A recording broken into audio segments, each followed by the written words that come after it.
Okay, magandang gabi. Medyo tumila ang ulan. Bigla ang umulan, pero tumila ng konti. Nagbaka sakali ako na mag-video na hindi naman ma-compromise ang cellphone. Kaya bumaba ako. Ito medyo tila na. Kanina ang lakas, kaya kitang-kita yung baha. Sumugod lang ako ngayon para sana hindi mahulog ang cellphone. Ito na kasi sa ibabaw ng tulay, safe na magdumaan. Gusto ko lang ma-videoan ito ng up close. Ayan. So dito ako ngayon sa gitna. Yun yung dulo.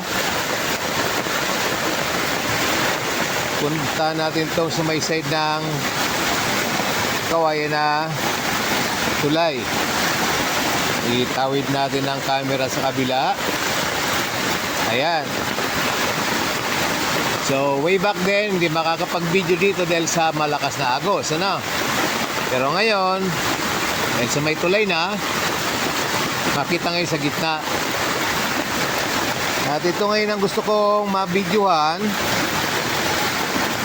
kasi kung bakit ganito yung design ng tulay, dahil sa ayaw kong lagyan ng harang dyan. Imagine kung lagyan ng poste yan sa gitna o sa dalawang gilid, yun ang haharang doon sa mga debris, mga sanga-sanga na inaanod. Yun ang maging dahilan para magbara at eventually masira ang tulay. So matagal kong pinag-isipan yon. Kaya naging ganito ang design. Okay, so ayan. Kahit medyo tila ng ulan, bumubulak pa rin. Kaya talagang medyo nakakakaba. Ano? Ganitong sitwasyon. Ayun, dito na aninag dito yung yero na tinakip ko dun sa hinukay ko na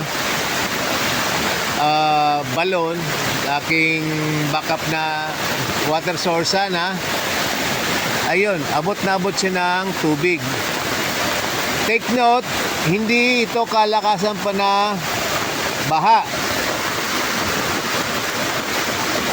Mild pa lang to, wala pa tong 30 minutes na ulan. And patila na at konti na lang yung agos na yan. Kung nakababa ako kanina, which is ayoko dahil sa sobrang lakas nga, mababa sa cellphone, kaya di ako bumaba. Ngayon lang dahil sa yun na nga, medyo pwede na. Para lang makita, medyo nagluluko yata itong cellphone ko na medyo ubos ng storage. So ito lang talagang mabibidyoan ko. And I'm happy to say na yun nga, pwedeng tumawid dito para makapag-video, o kahit na mayroong emergency o mayroong dadaan ditong regular na dadaan, kayang-kaya na, ano? Whereas dito sa tulay na kawayan, madulas.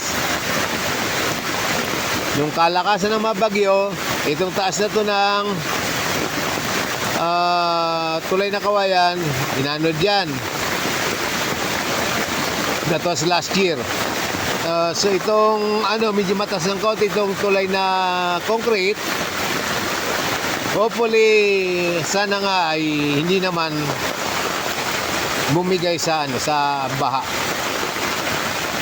Ang isang particular na gagawin namin dito ay babawasan itong mga malalaking bato sa ilalim para tuloy-tuloy yung daloy. Medyo kasi bottleneck itong dating ng area na to dito sa may tapat ng tulay. Kasi magkabilaan, ang daming tributaries ng tubig. Ito yung mula sa may side namin. Ayan. Papunta doon. Mihis ko yun yata naghihintay. Ayan o. Mahina nga yan. Mahina. Pero yung kasi papunta dito, and yung doon sa kabila, dito rin papunta. So yung nagmumukha itong parang intersection. Kaya malaki siya. Last year, maski itong daan na to, abot ito na tubig. Kaya nga yung tulay na tong kawayan, yung ditong kaway dati, inanod dyan na gasira. Dahil hanggang dito, ito, daanan to, abot ng tubig yan. Kaya yung backup na ginawa ko na balon at nalagyan ko na nga ng bomba, manual na pitchel na bomba, inanod yun. Inukay ko, kaya ako nagukay uli ng balon. Inukay ko baka sakaling nandun sa ilalim yung yung manual na water pump, wala na talaga, inanod na. So yan, ito lang. Kaya actually, hindi ganong kalakasan, pero hindi pa man ganong kalakasan, talagang umabot na dun sa aking balon, no? Pag lumakas pa yan, sagad yan dito na sa balon na hindi ko pa nasisimento. Kaya kung maganda sana panahon, gawin ko bukas. Mukhang hindi na naman kaya mukhang tuloy-tuloy na naman tong ulan. So yun lang, teacher lang ako ng konting pag video na mula dito sa sa bagong gawang tulay. Katatanggal ko nga rin lang itong mga tukod and yung plataforma, yung forma niya. Kaya yun, very timely. Natanggal ko na yung mga tukod. Yung isa noon, nung bago pa lang, hindi pa pilit tanggalin. Nung bumaha, inanod yung isa. Buti hindi kasing lakas.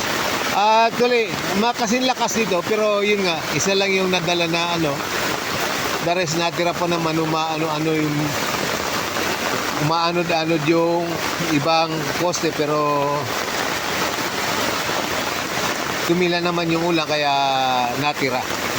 And eventually natanggal ko na rin, fortunately. So ayan, kita mo dito, dahil sa mga bato ba din sa ilalim na bumubulwak. Okay, para kita-kita natin ang ebidensya, hindi pa yan kalakihan na baha, mild pa yan.